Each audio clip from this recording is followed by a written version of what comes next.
Philosophy of teaching.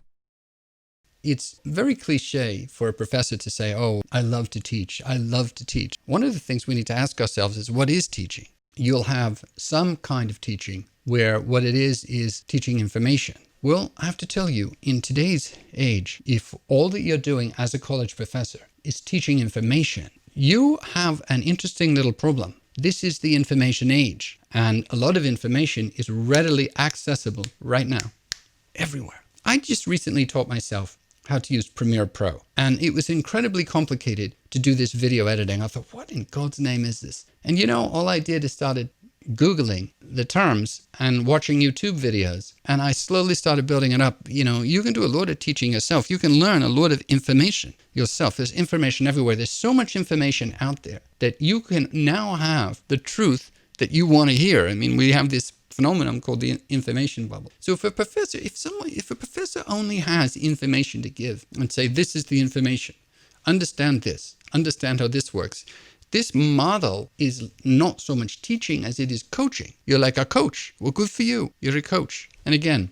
I'm not trying to be critical here. I guess people are going to rightly say that I'm being critical. What I'm trying to say is this. What should make a college professor at the top of the scale, the PhD professor, the tenure track professor, what should make that professor most unique is not that he or she is teaching information, but rather is able to trade in something else, something called aspect.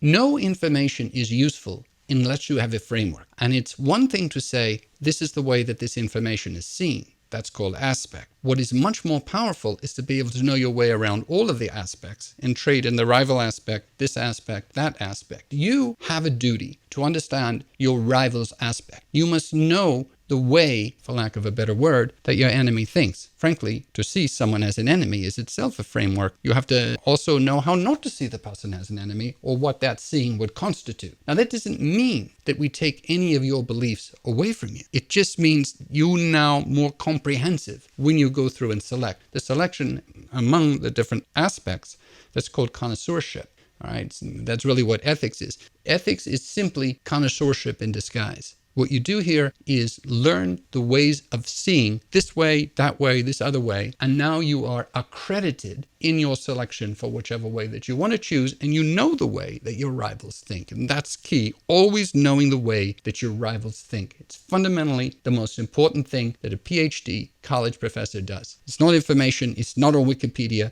it's not on YouTube, and it's what good teaching is all about. You never want to worry about what your students believe. You're going to have students who are liberal, students who are conservative. You're going to have students who are, Bernie people, and you're also going to have students, we have a lot in our university, who are Trump people. You as a professor cannot worry about what your students believe. What you have to worry about is making them a smart version of whatever they're going to believe. That's your job. Your job isn't to teach information. Your job isn't even to teach, a liberal way of seeing something. I don't believe we should be cause professors. I believe we can have some cause professors, but we have to have enough, I think a majority of philosophical professors who understand that the role is to make the student smarter for whatever that person wants to be. If you want to be a Trump person, we're going to make you a smart Trump person. If you want to be a Bernie person, we're going to make you a smart Bernie person. How do we do that? Well, we don't just teach you information. What we're trying to show you is how to intellectually discern aspect, how to trade in all of the rival perspectives.